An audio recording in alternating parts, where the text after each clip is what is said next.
alaikum, my dear viewers, and welcome to another episode of Letters of Love. Today, inshallah, we are going to be focusing on a particular lady called Ishaq alayha salam, who is also commonly referred to as Ramla or Fawa. This lady was married to Imam al-Hassan alayhi salam, but not much is known about their marriage, unfortunately. Imam al-Hassan alayhi salam was greatly tested in his marriages. After all, it was his wife, Jada bint al-Ashat, who poisoned the Imam on behalf of Muawiyah ibn Abi Sufyan.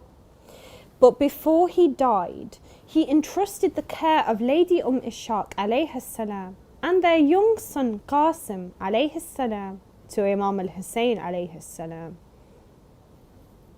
Even to this day, in this ummah, there is a huge taboo regarding widows. But this is cultural and has nothing to do with the religion of Islam. Prophet Muhammad sallallahu alayhi wa alihi, he married widows such as the noble lady Salama alayhi salam. And Imam al-Hussein alayhi salam upheld the sunnah by marrying Lady Ishaq alayhi salam. Furthermore, in our community, there is also a taboo against marrying divorced ladies or even reverts, because in the eyes of some, they have a past. This is unfortunate that some of the Shias of Amir al-Mu'mineen alayhim as-salam hold these ignorant views. And we must really look within ourselves and ask ourselves if we are really staying true to the message of the Prophet sallallahu alaihi wa and his Ahlul Bayt alayhim as-salam. When it came to being forced out of Medina, Lady Ishaq alayhi salam and Qasim alayhi salam accompanied Imam al-Hussein alayhi salam and his caravan. Qasim was a young boy, but his courage was legendary. When the Imam alayhi salam asked him how he viewed death, Qasim alayhi salam replied that death to him was sweeter than honey. When Qasim alayhi salam asked Imam al-Hussein alayhi salam for permission to go and fight on the day of Ashura, the Imam refused him and said that Imam al-Hassan alayhi salam had entrusted him with the care of Qasim alayhi salam, so he could not let him go.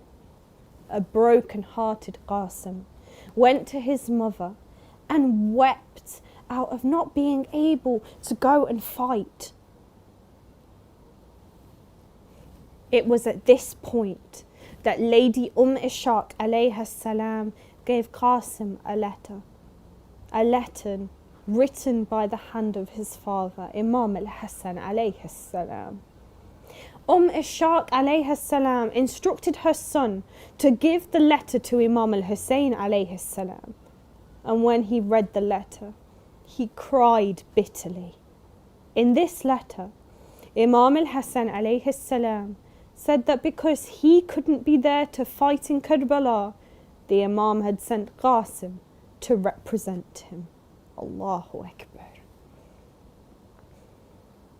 Imam al-Hussein alayhi salam gave Qasim the permission to fight, and Qasim kissed the head and the hands of his beloved uncle before this valiant youth said goodbye to his tearful mother and family.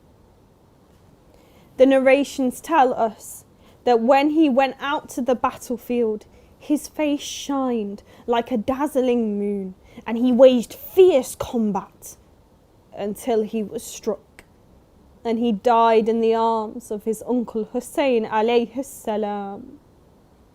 One can only imagine the pain of Lady Ishaq alayhi salam in this moment, losing her husband and then her son, the image of Imam al-Hassan alayhi salam.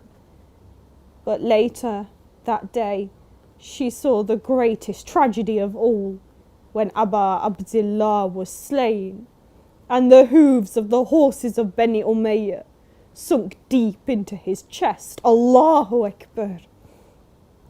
May Allah subhanahu wa ta'ala bless us all in the service of Ahlul Bayt alayhim as-salam, and bless us with the ziyarat of Karbala. May our sisters develop and show the same courage as Our Lady Ishaq alayha salam, and may our brothers show the same valor and dignity as Qasim alayhi salam. Thank you once again for joining us for Letters of Love. Assalamu alaikum wa rahmatullahi wa barakatuh.